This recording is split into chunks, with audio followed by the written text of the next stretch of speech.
नमस्कार, मी प्रिया. प्रियाच्या सोपी रेसिपीमध्ये तुम्हा सर्वांचं खूप खूप मनापासून स्वागत आहे. आज आपण अतिशय साध्या सोप्या पद्धतीने हिरवा वाटाणा वापरून बटाट्याची रस्सा भाजी कशी करायची ते बघणार आहेत. तर रेसिपी एकदम सोपी आहे आणि व्हिडिओ शेवटपर्यंत नक्की बघा. व्हिडिओ जर आवडला असेल तर माझ्या चॅनलला प्लीज लाईक आणि सबस्क्राईब करा. तर बाजारामध्ये भरपूर प्रमाणामध्ये हिरव्या वाटाण्याच्या शेंगा आलेल्या आहेत. तर असंच ताजा वाटाणा वापरून आपण इथे आज भाजी बनवलेली आहे. तर ही भाजी तुम्ही चपातीबरोबर खाऊ शकता किंवा पुरीबरोबर खाऊ शकता किंवा भाताबरोबर सुद्धा खाऊ शकता. खायला खूपच छान लागते आणि एकदम झटपट ही रेसिपी बनवून तयार होते. तर तुम्ही सुद्धा एक वेळेस असा हिरवा वाटाणा वापरून ही भाजी नक्की बनवून बघा. चला तर मग रेसिपीला सुरुवात करूया. तर भाजीसाठी अगोदर आपण साहित्य पाहून घेऊयात. इथे मी 2 बटाटे घेतलेले आहेत. तर बटाट्याची जी साल आहे ती काढून आपण बटाटा स्वच्छ धुवून घेतलेला आहे आणि एकदम असा पातळ स्लाइसमध्ये कट करून घेतलेला आहे. आता इथे आपण फोडणीसाठी एक मध्यम आकाराचा टोमॅटो बारीक चिरून घेतलेला आहे. एक मोठा कांदा बारीक चिरून घेतलेला आहे. सोबतच आपण भरपूर सारी बारीक चिरून कोथिंबीर घेतली आहे आणि 10 ते 15 लसणाच्या पाकळ्या, थोडीशी कोथिंबीर आणि 1 चमचा जिरं याचं एक खलबत्त्यामध्ये वाटण करून घेतलेलं आहे.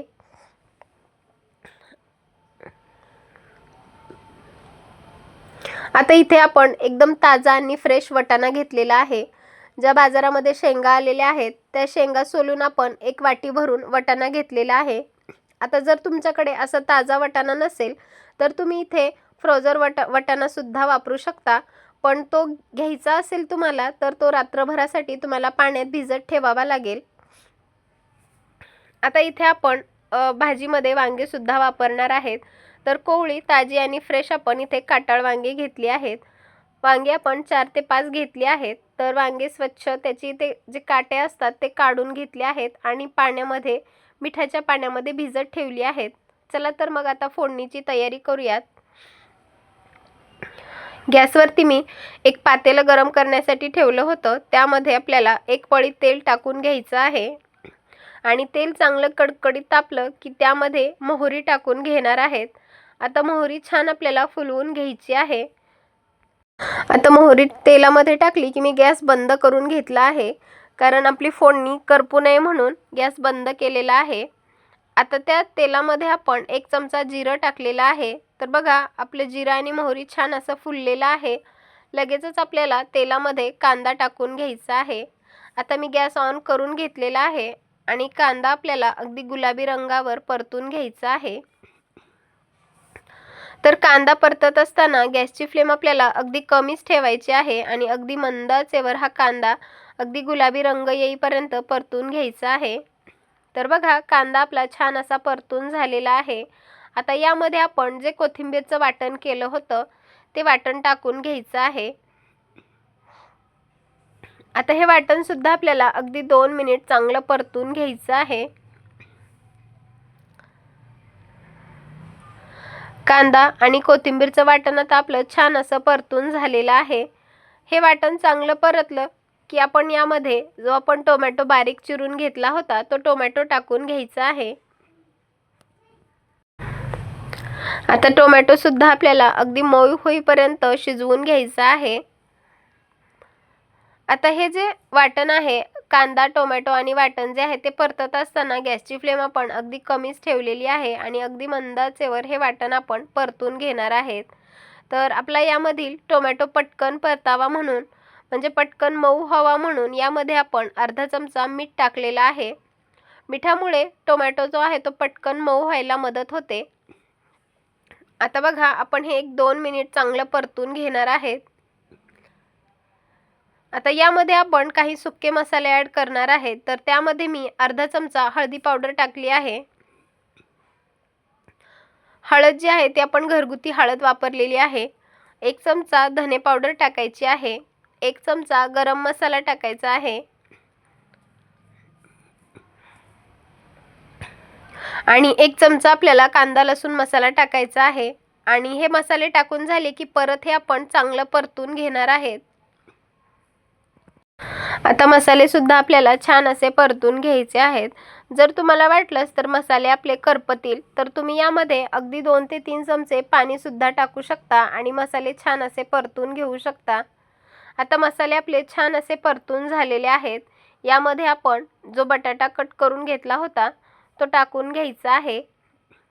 इथे तुम्ही असा कच्चा बटाटा वापरण्याच्या ऐवजी उकडून सुद्धा बटाटा वापरू शकता। आता वाटीभर आपण जो वाटाणा घेतला होता तो वाटाणा टाकून घ्यायचा आहे आणि वाटाणा आणि बटाटा आपल्याला चांगल्या प्रकारे मिक्स करून घ्यायचा आहे। मसाल्यामध्ये आपल्याला चांगल्या प्रकारे कोट करून घ्यायचा आहे। तर इथे वाटाणा जो आहे तो मी ताजा आणि फ्रेश वाटाणा वापरलेला आहे, पण हा जो वाटाणा आहे तो आपण शिजवून घेतलेला नाही। तर हा वाटाणा आणि बटाटा जो आहे तो आपण असंच वाफेवर शिजवून घेणार आहेत। आता वाटाणा आणि बटाटा चांगल्या प्रकारे मिक्स करून झाला की यावर आपल्याला एक ताट ठेवायचं आहे आणि ताटावरती मी थोडंसं पाणी टाकून घेणार आहे। त्यामुळे पटकन वाफ पकडते आणि वाफेवरच आपल्याला हा वाटाणा आणि बटाटा शिजवून घ्यायचा आहे। तर बघा गॅसची फ्लेम आपण अगदी कमीच ठेवलेली आहे आणि अगदी मंद आचेवर वाटाणा आणि बटाटा थोडासा मऊ होईपर्यंत आपल्याला शिजवून घ्यायचा आहे। आता बघा एक 5 मिनिट झालेले आहेत। तर झाकण आपण काढून घेतलेलं आहे आणि परत आपण वाटाणा आणि बटाटा आहे चांगल्या प्रकारे मिक्स करून घेणार आहेत। तर अधूनमधून आपल्याला हे सारखं हलवत राहायचं आहे, नाहीतर जो आपला वाटाणा आणि बटाटा आहे तो खाली करपून जाईल। आता यामध्ये मी लाल तिखट टाकलेलं आहे। तर 2 चमचे घरगुती लाल तिखट टाकलं आहे। तर तिखट टाकून झालं की परत आपल्याला हे चांगलं मिक्स करून घ्यायचं आहे। जर तुम्हाला जास्त तिखट आवडत नसेल तर तुम्ही इथे बेडगी मिरचीचं सुद्धा तिखट वापरू शकता, कारण ते जे तिखट आहे ते थोडंसं कमी तिखट असतं आणि रंग सुद्धा खूपच छान येतो। पण इथे मी घरगुती लाल तिखट वापरलेला आहे। आता वाटाणा आणि बटाटा जो आहे तो शिजण्यासाठी अजून थोडा वेळ आहे। तर परत आपण हे ताट त्या भाजीवरती ठेवलेलं आहे आणि परत एक 5 मिनिट शिजवून घेणार आहेत। तर बघा 5 मिनिट झालेले आहेत। आता वाटाणा आणि बटाटा जो आहे तो छान असा मऊ शिजलेला आहे। तर आपण परत हे चांगलं मिक्स करून घेणार आहेत। आता यामध्ये आपल्याला वांगे टाकून घ्यायचे आहेत। आपण वांगे लास्टला टाकले कारण वांगे जे आहे ते पटकन शिजले जातात आणि त्याचा गाळ होऊ नये म्हणून आपण ते लास्टला टाकलेले आहेत। तर वांगे टाकून झालं की परत हे आपण चांगलं मिक्स करून घेणार आहेत आणि परत आता आपण यावर झाकण ठेवून परत अजून वांग शिजवून घेणार आहेत। तर त्यासाठी मी अगदी आता इथे थोडंसं पाणी टाकलेलं आहे। जे आपण ताटावर पाणी ठेवलं होतं तर ते पाणी गरम झालं होतं, तेच पाणी या भाजीमध्ये मी टाकलं आहे आणि अजून थोडासा रस्सा करायचा आहे म्हणून अगदी अर्धा तांब्या आपण पाणी टाकलेलं आहे। तर भाजी करत असताना आपल्याला अजिबात थंड पाण्याचा वापर करायचा नाही, गरम पाण्याचाच वापर करायचा आहे, त्यामुळे भाजीला चव खूप छान येते।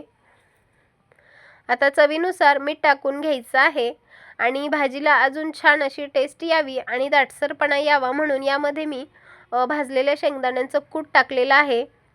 आता कूट टाकून झालं की परत हे आपण चांगलं मिक्स करून घेणार आहेत आणि आता वरून भरपूर सारी चिरलेली कोथिंबीर टाकून घ्यायची आहे। आता आपल्याला मोठा गॅस करून एक उकळी काढून घ्यायची आहे। तर इथे मी गॅसची फ्लेम वाढवलेली आहे आणि मोठ्या गॅसवर या भाजीला चांगली उकळी काढून घेणार आहे। आता परत ही आपण भाजी जी आहे ती चांगल्या प्रकारे मिक्स करून घेणार आहेत। आता आपल्याला अजून एक 5 ते 7 मिनिट ही भाजी शिजवायची आहे, कारण यामध्ये आपण वांगे टाकले आहेत। तर वांगे शिजायला जास्त वेळ लागणार नाही।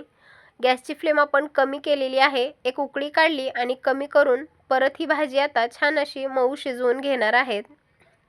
तर आता इथे बघा आपलं वांग जे आहे ते छान असं मऊसूत शिजलेलं आहे। थोडंसं पळीने दाबलं की ते वांग चांगलं दबलं जात आहे। तर इथे बघू शकता तुम्ही आपली ही रस्सा भाजी बनवून तयार आहे। आता मी गॅस बंद करून घेणार आहे आणि ही भाजी आपण आता खाली काढून घेणार आहेत। तर इथे बघू शकता तुम्ही आपली वाटाणा, बटाटा आणि वांग्याची रस्सा भाजी बनवून तयार आहे।